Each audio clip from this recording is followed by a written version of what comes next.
Hello everyone, welcome back to the Subnautica Breachless Challenge Run. This is episode 6. Last episode you'll remember that we, if you look down in the scanner room there, we made a mobile vehicle bay, we made a scanner room, and we combined the two to make an indoor mobile vehicle bay. Looks like we've also got a radio message that we can have a listen to shortly. I didn't think this was possible. It's a nice little centerpiece, isn't it? Yeah, it's indeed something that I didn't see before. This is going to be the first in a series of breaks that's going to be required to make this game possible. I guess this is just like a little insight as to what can happen. And this is still usable, despite the fact that it doesn't look like it should be. Yep. I like that it's still floating up, despite the fact that it's not in water anymore. What's going on here? Apparently the mobile vehicle bay is lighter than air. Officer Keen and LifePod 19. Okay, so we've got another LifePod signal. The captain is gone. Regroup 1.5 kilometers southwest of the crash site. Now this is quite a deep wreck. This is 300 meters down. Well, actually, that's not where the proposed rendezvous is. That's where the transmission origin is. LifePod 19 has sunk to 300 meters below surface. That's the only. That's the only link we've got to the rendezvous. But if we wanted to go and have a look at the lifeboat itself, at the moment that might be tricky because we've not gone anywhere near 300 meters in depth yet. We've barely scratched 100. No, not even a sea glide will get us that deep. Well, actually it might, but you really won't have a lot of time to explore because you'd have to allocate time to dive in and come back up. And since Sky can't breach, it's pretty much a no-go. I think the best thing we could really do for that is build ourselves a Seamoth, take that down to the 200 meter mark, and then swim down under it as fast as possible and come back up. Yeah, but I don't would be necessary for that. I don't really know how much time. We'd only get about a minute, I think, to get down and back up again. We're past 200 meters, so we'd be using 2 oxygen per second. We'd have about, just over a minute. Just over a minute. So assuming it took us 10-15 seconds to get down and 10-15 seconds to get back up. That's allocated half that time already. Half a minute to just have a look at a lifepod. Yeah, that would be a difficult. Then again, in fairness, these livepods usually don't have a lot around them. That's true. That's true. The fish are nice and easy to grab today, huh? Yeah, mostly because it's night time. So the peepers. Are they slower? Usually because they're diurnal. So are the boomerangs, as a matter of fact. They're diurnal, which means that they're usually more active during the daytime as opposed to nighttime. I didn't realise that the behaviour has changed in different daylights. It's true. I think the bladderfish might be as well, or there might be cathamol, which is active at all times, but I'm not 100% on that. The peepers also have a tendency sometimes to close their eyes during the night because, as you notice, their bright glowing yellow eyes kind of makes them a noticeable target. So in the dark they tend to close their eyes to make them harder to spot. Some of them anyway. Well, as you can tell, the goal at the start of this episode is to just grab ourselves lots of food and water because we've not got much of a store of that really. So yeah, we just grab plenty of bladderfish, plenty of peepers and boomerangs for the food. And next on the docket, I think, is that we're going to try and finish gathering any materials that we need to make a Seamoth. As you'll remember, we finished the blueprint, finished the scanning required for a Seamoth in the last episode. Meanwhile, Sky is basically looting half the ocean's worth of fish. All things considered, there's not a lot of red-coloured fish in this game. Yeah, it's a very green game, isn't it? Well, it's especially a case for red because underwater, fish find it very hard, if not impossible, to see the colour red. Sounds like good for camouflage. Yeah. You got one or two, like the crash fish and I guess the game fish, kind of natural camouflage, but it's kind of hard for them to see red, or if not impossible, to see red at dark anyway, at night time. I can think of some other red things that we might come across at some point, but we'll meet that Leviathan when we get to it. Basically, yeah. That particular one also lacks bioluminescence, I think. There's like another thing about a lot of the sea life in this game is that a lot of it is bioluminescent in some way or another. Like I believe I read that there's 3 exceptions to that rule, but I'm not sure what exactly they are. I think a stalker is one. Yes, a stalker is one that it doesn't have any bioluminescence. I guess that Leviathan is one, but I'm not sure what the other one is. Do you know it? I can't quite think of it off the top of my head. I'll know it when I see it, though.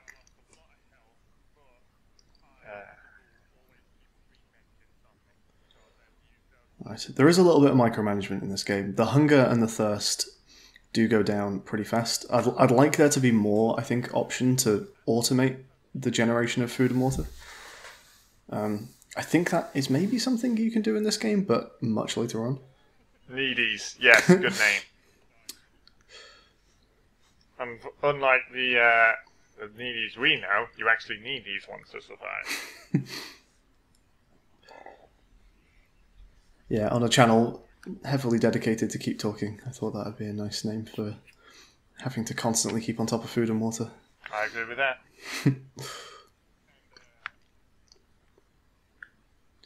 I think it may have also... I think what we're doing now is coming out to grab some more titanium as well. Hence heading into... Ooh, stalker tooth. Hence heading into the kelp forest to grab some salvage that the stalkers have been gathering. Because that's another thing we'll need a lot of, and I don't have much right now. Yeah, stockpiling everything that we're going to need for a Seamoth. We also picked up a couple of stalker teeth. Stalkers tend to... Oh, you see one right there. It's carrying a bit of salvage in its mouth. They tend to... They tend to hoard the metals, basically, and if they get their jaws on salvage, they will carry that up to their own little hoard nest, I suppose, just like stockpiling it. But while doing this, they tend to drop stalker teeth, which is used in advanced... Oh, there's one there. Oh, yep, I just spotted it. Yeah. I remember when we filmed this, though, I couldn't see it for the life of me. You were giving me very specific directions to finding it. Yep. They're kind of easy to miss if you're not paying attention to them. But, another one just dropped down. Yep. Did I manage to see both of these? I think I directed Oh, yes. the second one. Cool. 3 stalker teeth. These I always found very difficult to actually find in previous runs. So I'm kind of happy that I managed to get 3 just in this little space of time. I remember one time when I was playing this game, I had like a load of...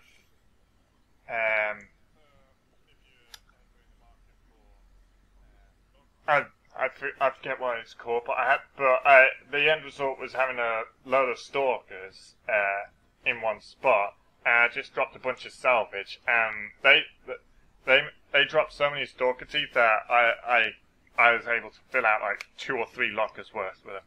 Wow, that's awesome. Yeah. Do you end up using that much? I don't think so.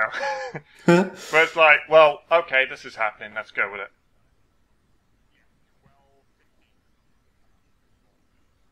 I think we have all the titanium we need now, though, all things considered. Yeah, I think... Is a titanium ingot required for a Seamoth? I believe so. One, yes. One, yeah.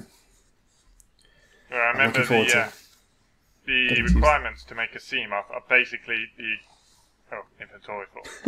Basically the exact same as a mobile vehicle bay, with the addition of 2 pieces of glass and a piece of lead.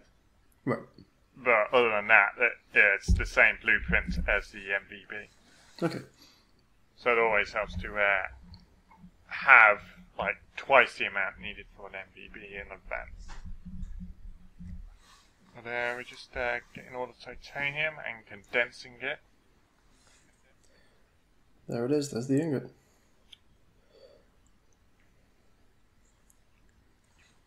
Lubricant, something else we're going to need? Yeah, I'm looking forward to using the mobile vehicle bay because it definitely feels like like a benchmark for the... It's like a checkpoint, I guess. That's one of the big steps that's going to be needed to complete this run, getting that Seamoth. Indeed, so. As I said last episode, it really expands the exploring capabilities. Well, horizontally, I suppose.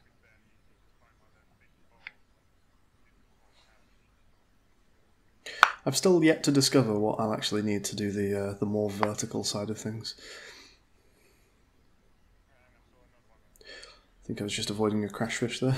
Yeah, judging by the this cloud of yellow and white, I'd say so.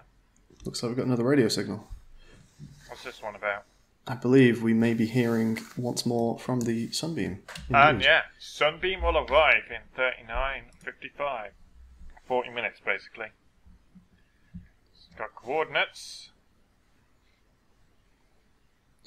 And it's pretty good timing, because it looks like we are just about to make ourselves a Seamoth, I believe. Well, either way, they've found a landing spot that's... well, it's better than the Aurora's landing spot. Yeah, this landing spot actually has land. Well, I mean, the Aurora actually crash landed on like a small mound above the surface. But, I mean, the one the Sunbeam's picked out is, well, a little more broad, for one. Oh, I think I swapped out the wrong battery there. Oh, because I've not picked up the right one. There we go. That usually helps. I need a bit of silicone. Here's one I prepared earlier. Brilliant. That is the power cell portion for the Seamoth. And I think now we just need to grab some lead, don't we? We already have some. We're ready to go. Well, there it is. It's Seamoth time. Let's make sure we don't pack up the vehicle bay. Just in case. Just in case something goes wrong. This is very glitchy and broken, and things can go wrong. Oh. And we're in. Oh, we got it. And the Seamoth is going out there. There it is. There's the Seamoth. Well, once we step outside. The deed I'm is trying done. to find where it's been... I can't see the beacon anywhere for where it's actually been generated. Yeah, I caught a glimpse of the beacon just outside. So, right before you got off. Oh. There it is. More gasopods to greet us on the way in and out of the base.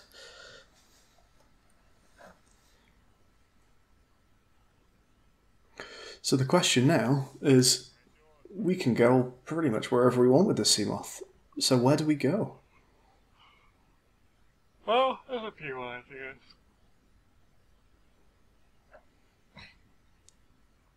It's pretty fast, and it's got headlights, so we can go pretty far and wide with it. The power cell life is not too bad. I think the most important thing for me is it's a portable oxygen source. I personally, as a rule, prefer to keep an extra power cell on hand in the event that my current one runs out. So that way I can just swap it on the go. Yeah. If I was going on a particularly long excursion, or I was taking this out when it was already half dead, then yeah, I'd probably be doing the same. Breach! But it doesn't really count because we're in a self-contained atmosphere, so we're not... Yeah, this is the first time we've seen surface. Let's take the opportunity to have a look around. There's your Aurora. Well, what's left of it. Open blue skies. So yeah, just to recap the rules of the run. It's a breachless challenge, and the reason for that is that in the kind of the story that we've invented, the atmosphere is contaminated in some way, so we're not allowed to expose ourselves to it. So I'm not allowed to go above the surface unless I'm using some kind of self-contained atmosphere, so I couldn't take the Seamoth up to the surface and then get out of the Seamoth. The only oxygen sources I can use are anything I can find underwater, like brain corals and that kind of thing, and also self-contained atmospheres inside bases and vehicles. So the base and the Seamoth can both generate their own oxygen supply, provided they are powered. If they don't have any power left, then they will not provide any oxygen. Right. So, and the fact that that's the case means that if we take the Seamoth up to the surface, I think we can safely assume we're using the oxygen from the vehicle and not from the atmosphere, because it has an oxygen generator. Indeed. Every time you enter the Seamoth, regardless of your oxygen supply, it automatically refills it. Plus, when you enter a vehicle that has no power, then it will inform you that oxygen production is offline. So there you go.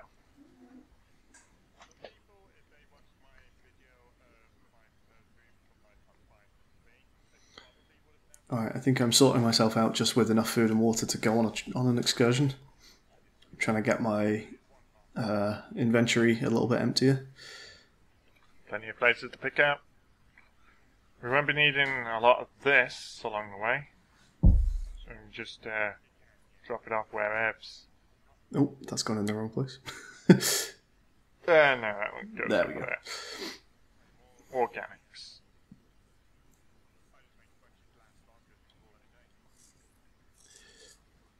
Alright, so where do you think we're going to head with the Seamoth tank?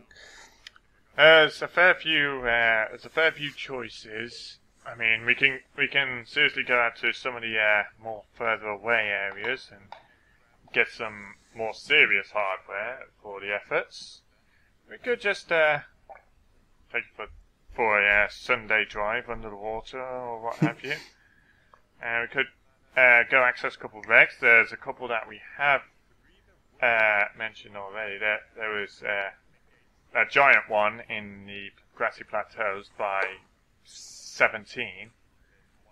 There was also one that I mentioned, like on the way to like on 3 that I tried to get you to, which Yes. we kind of that didn't quite go to plan. Yeah, I was not following your instructions very well there. There was you found a wreck on the way to 3 that I didn't find. Yeah, So it might well be worth heading back there and having a look. yeah, I didn't quite use landmarks proficiently at that point, but now I know. Also, the fact that I don't know my lefts and rights didn't help either. That too. But now that we're in the Seamoth, it should be easier to get away from there.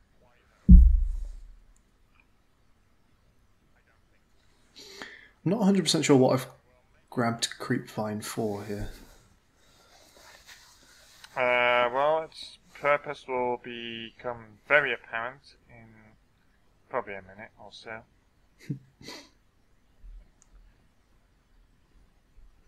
I mean, it'd probably be used to make fiber mesh. What requires fiber mesh? I know we were looking at the recipes earlier, and I was having a look at that laser cutter because we finished the blueprint for that.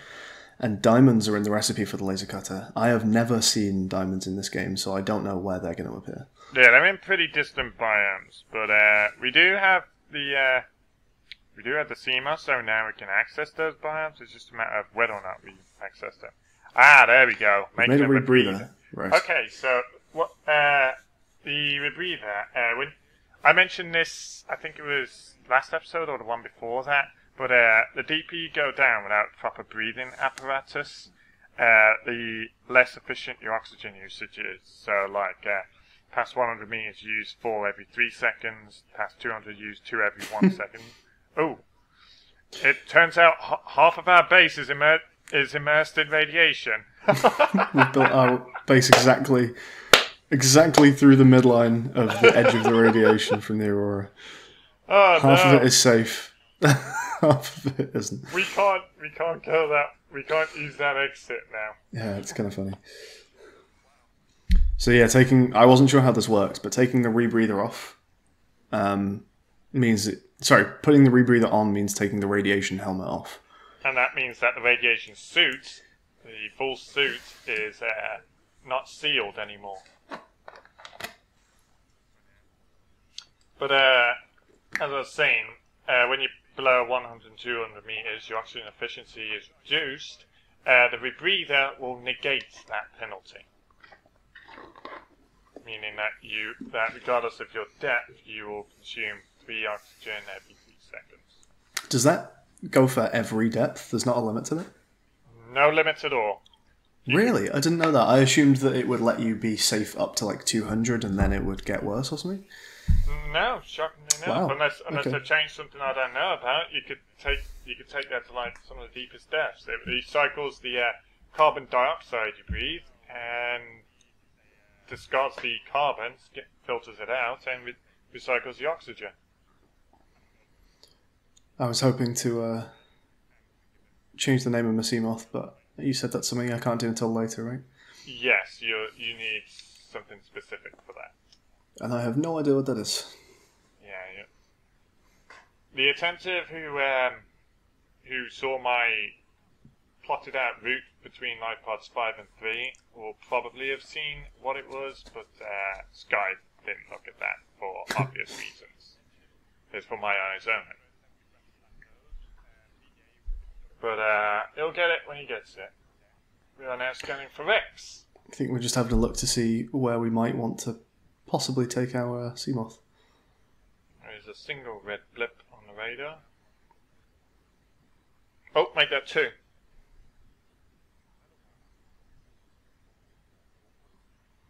I love the way they generate these. Yeah. It looks so cool. I don't know how they do it. And cancelling the scan will remove all of the current existing blips. Yeah, I've noticed that if you leave... We're currently powering the solar panels, so at night we're not getting much new power, if any. And leaving that scanning uses up the power source, doesn't it? It does.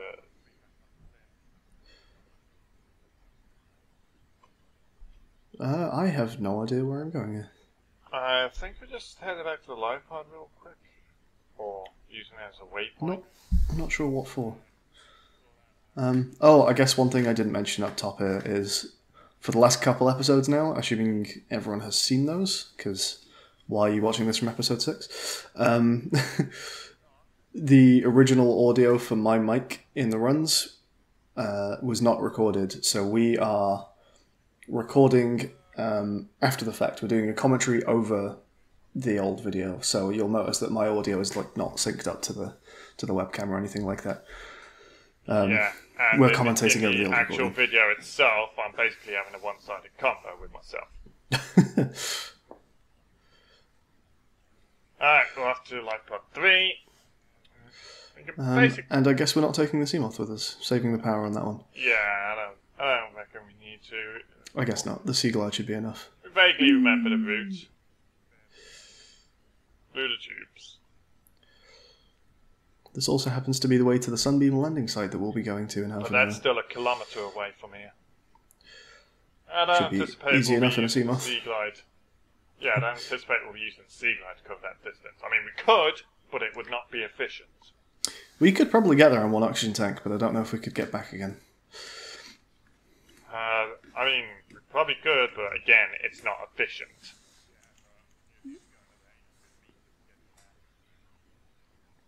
Alright. Closing on live pod 3. Now, yeah, I use this point as a point of reference to try and guide to the correct wreck. So I think, last time I just straight up got my lefts and rights confused. Yeah, and I But- didn't provide a proper landmark, but this time I went back to my video between this and episode 3, and I remember that I used the intact side of live pod 3 as a point of reference. Yeah, you told me to find the number and then like travel in a perpendicular line to the number, didn't you? Yeah, the numerical side that was intact because the And other it side worked, was it red. worked perfectly. Yeah. You just found the wreck right there. So I'm just going back to find the brain coral so I know where to head once I've, looked at the wreck. Mm-hmm. And then I'm going to make a beeline straight back for the wreck, have a look inside, and then at least I'll know where to come back for oxygen. So what I'm trying to do now is just work out the exact line between the brain coral and the wreck. Yeah, I think we. This was. Up ahead, where you can see like the riding weeds in the distance. That's the cliff face I was trying to point Sky towards. Following that direction would take him straight to the wreck. And should more or less getting right on target.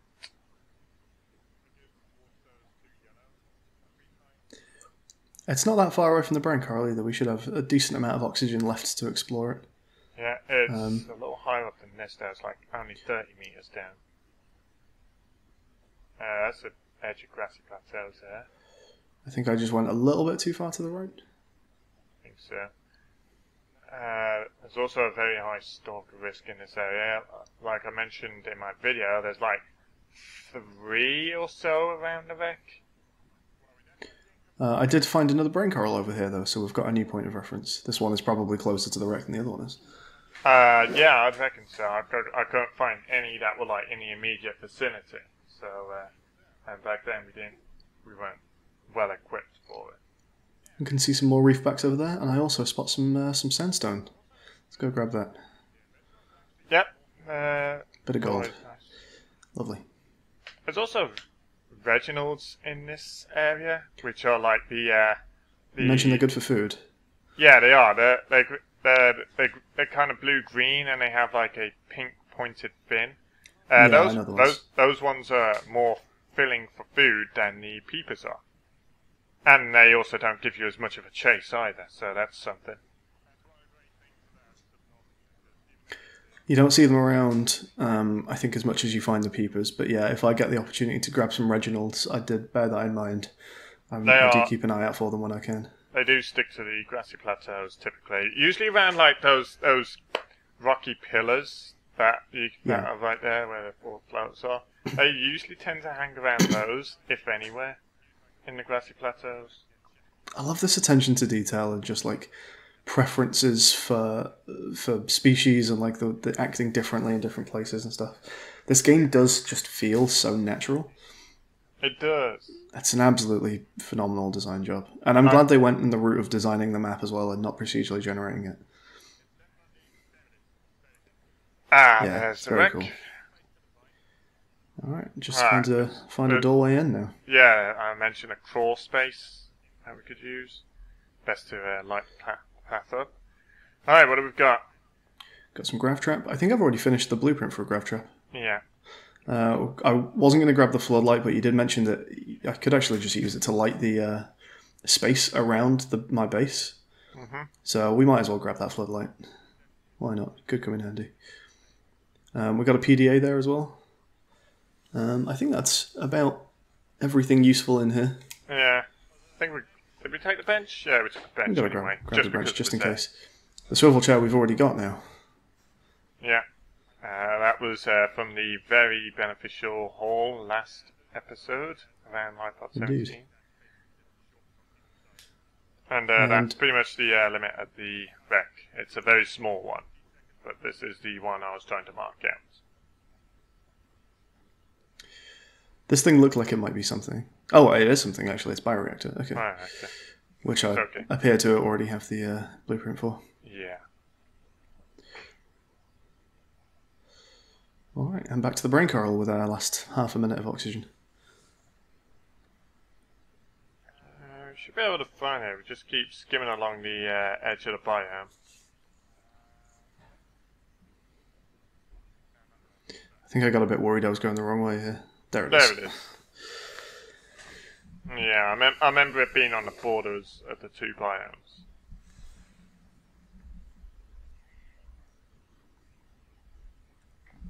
Alright, so I think that was a long time coming. The wreck that you tried to guide me to 3 episodes ago that I never found.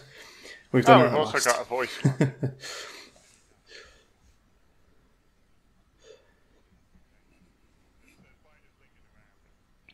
I'm being chased by a biter. Yeah, I was just mentioning that. Freaking jerks.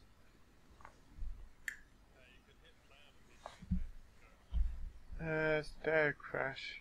You're carrying everything needed to build a phase gate. A phase gate, interesting. Yeah. Phase gate sounds like something teleporty.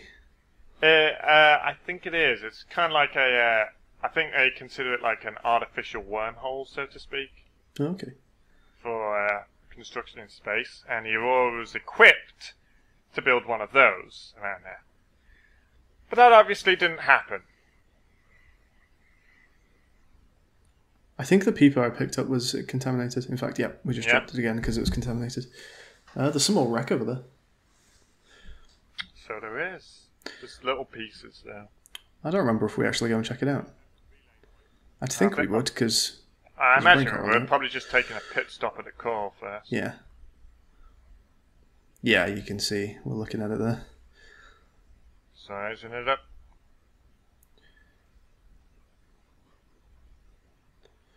All right.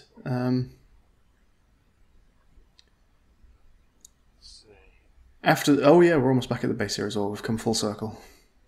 So yeah, after this episode, we've got one more that we're going to be commentating over, and then after that, it's going to be back to, assuming I can record myself properly, we're going to be back to actually doing the live commentary over the episode. So we're going to go and have a look at that wreck. I believe in the next episode. I think we're going to save here on the brain coral. Yeah. So next time we've got 20 minutes until we meet the sunbeam. We're going to go investigate the wreck, and we'll be doing all that in episode 7. So we'll see you all then.